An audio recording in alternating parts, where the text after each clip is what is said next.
સર્વ વાલા મુક્તોની આ સેવકના પ્રેમ ભર્યા જય સ્વામિનારાયણ. વૈષ્ણવ ગઢડા પ્રથમનું 67મું સત્પુરુષના ગુણ આવ્યાનું ક્ષાર, જેને આ લોકના સુખમાં પ્રીતિ જ નથી અને મહારાજની મૂર્તિની વિશે જ વાસના છે તથા તેનો જ સંગ કરે છે, તેનું પણ તેવું જ હિત કરે, યથાર્થ જે કાંઈ કરે તે માર્યા પછી મહાસુખ આપે એવું જ કરે, તેને સત્પુરુષ કહેવાય.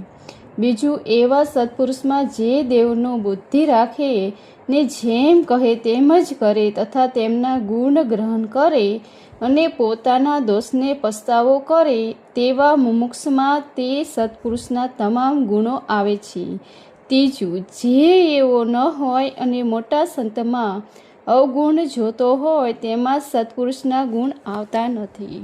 સ્વામિનારાયણ હરે સંવત 1876 ચૈત્ર સુધી 7મી દિવસે સ્વામી શ્રી સહજાનંદ મહારાજ શ્રી ગઢરામથી દાદા ખાચરના દરબારમાં ઉગમને ઉતારે બિરાજમાન હતા અને સર્વસિદ્ધ વસ્ત્ર ધારણ કર્યા હતા અને પોતાના મુખારવિંદની આગળ મુનિ તથા દેશ દેશના હરિભક્તની સભા ભરાઈને બેઠી હતી.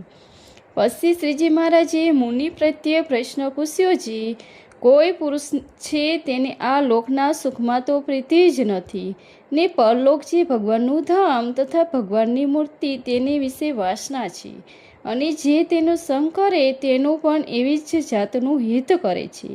આ મારો સંગી છે, તેને આ સંસારની વાસના તૂટી જાય ને ભગવાનને વિશે પ્રીતિ થાય તો ઘણું સારું, અને જેટલું કોઈ યત્ન કરે છે તે સર્વ દેહને મૂકીને ભગવાનના ધામમાં ગયા કેડે સુખ આપે એવું જ કરે, પણ દેહના સુખને અર્થે તો કાંઈ ક્રિયા કરે જ નહીં.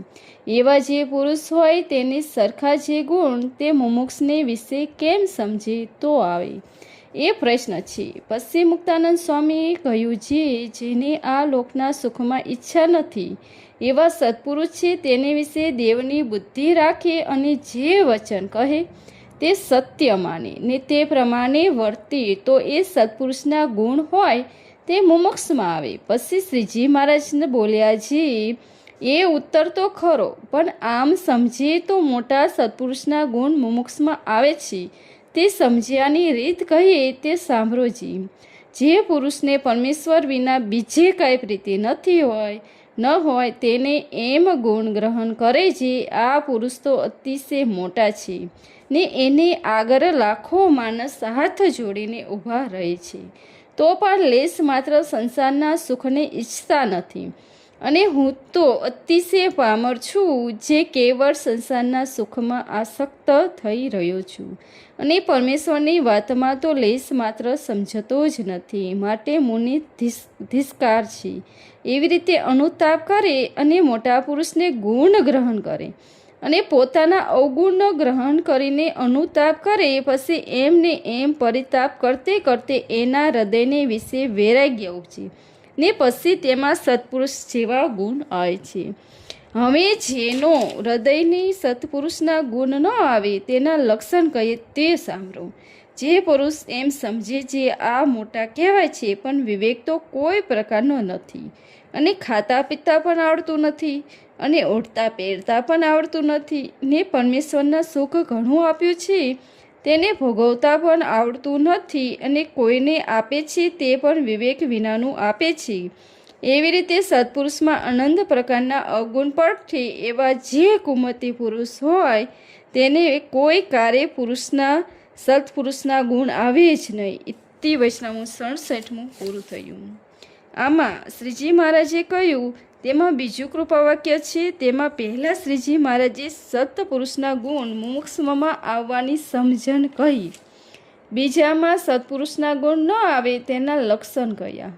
અને પહેલો પ્રશ્ન, પહેલામાં સત્પુરુષ કયા છે તે કોને જાણવા અને દેવ કયા તે કોને જાણવા? ઉત્તર, આત્મા પરમાત્માને સાક્ષાત્કાર હોય તેને સત્પુરુષ કયા છે, અને આ ઠેકાણે પોતાના ઈષ્ટ દેવ કયા છે તે દેવ છે શ્રીજી મહારાજ તેમને તુલ્ય એ મુક્તને જાણે તો તેના ગુણ મુમુક્ષમાં આવે એમ પણ કહ્યું.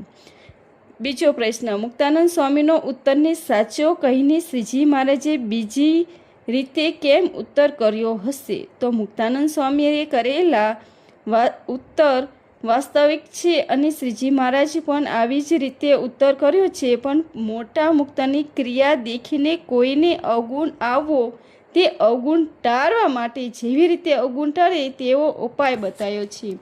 સહજાનંદ સ્વામી મહારાજની જય.